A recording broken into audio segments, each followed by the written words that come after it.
अमेरिकी डॉलर में ऊपरी स्तर से आई नरमी की वजह से कमोडिटी बाजार में कई कमोडिटी की कीमतें बढ़ी हैं एकदम। विदेशी बाजार में सिर्फ 5 कारोबारी दिनों में चांदी का भाव 18% बढ़ चुका है। गोल्ड की कीमतों में 6% का उछाल आया है। फिलहाल विदेशी बाजार में चांदी का भाव $21 पे और सोने का भाव $1720 प्रति ऑन्स के स्तर पर है। कच्चे तेल की कीमतों में भी तेजी देखी जा रही है। ब्रेंट क्रूड का भाव $90 के करीब पहुंच गया है, जबकि WTI पर क्रूड $84 प्रति बैरल के भाव पर बिक रहा है।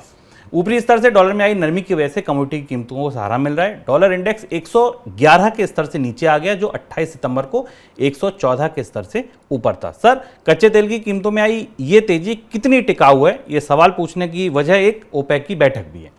ओपेक की कल होने वाली बैठक महत्वपूर्ण है। जैसा हमने कल चर्चा भी की थी कि ओपेक की बैठक में इस बार रूस और ओपेक देश मिलकर उत्पादन में कटौती की संभावना बना रहे हैं। एक जो महत्वपूर्ण संकेत ओपेक की बैठक की तरफ जाते हुए अंतर्राष्ट्रीय बाजारों से मिल रहा है वो ये, और जिसके कारण कल ओपेक की बैठक के नतीजे पर, वियना में हो रही बैठक के नतीजे पर सबकी दुनिया की निगाहें होंगी, वो ये महत्वपूर्ण बात यह है कि ओपेक देश अब इस परिस्थिति में, जबकि दुनिया में मंदी के चरण पड़ चुके हैं, मंदी के कदम पड़ चुके हैं और अगले 12 से 18 महीने दुनिया के अलग अलग अर्थव्यवस्थाओं को अलग अलग इंटेंसिटी की, अलग अलग तीव्रता की मंदी के बीच गुजारने होंगे, उस वक्त ओपेक के देश अपने लिए कौन सी तेल की कीमत को बेंचमार्क करने वाले हैं। अभी तक, इससे पहले तक हमें मानते थे कि ओपेक देश ये मानते थे कि $60 से $70 पर बैरल का जो लेवल है उस स्तर पर अगर कच्चा तेल रहता है तो उससे उनको भी नुकसान नहीं है, यानी उनकी अर्थव्यवस्थाओं को भी पर्याप्त सहारा मिलता है और अंतर्राष्ट्रीय बाजार में भी एक औसत कीमत ये मानी जाती थी। लेकिन अब ऐसा लग रहा है कि मौजूदा परिस्थिति में ओपेक देश अपने इंटरनल बेंचमार्क को बढ़ाकर $85 और $90 तक ले जा सकते हैं। और अगर ऐसा कुछ होता है तो कच्चे तेल की कीमतों में तेजी का लंबा दौर हमें दिखाई देगा, यानी कीमतें फिर $80 के नीचे आने की गुंजाइश नहीं बनेगी, जो औसतन एक सहनीय स्तर $60 से $70 के बीच रहती थी।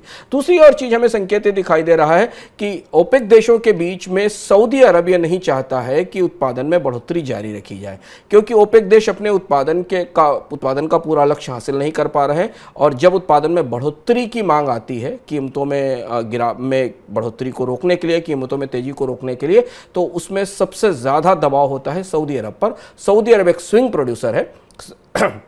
सऊदी अरब अपनी उत्पादन क्षमता में तत्काल बढ़ोतरी कर सकता है और सऊदी अरब चाहता है कि आने वाले समय के लिए उसकी उत्पादन क्षमता सुरक्षित रहे और ओपेक के अन्य देश जो अपना कोटा पूरा नहीं कर पा रहे हैं उसकी जिम्मेदारी उसके सर पर ना है। और इस दृष्टि से भी कच्चे तेल के उत्पादन में के लक्ष्य में कटौती हो सकती है।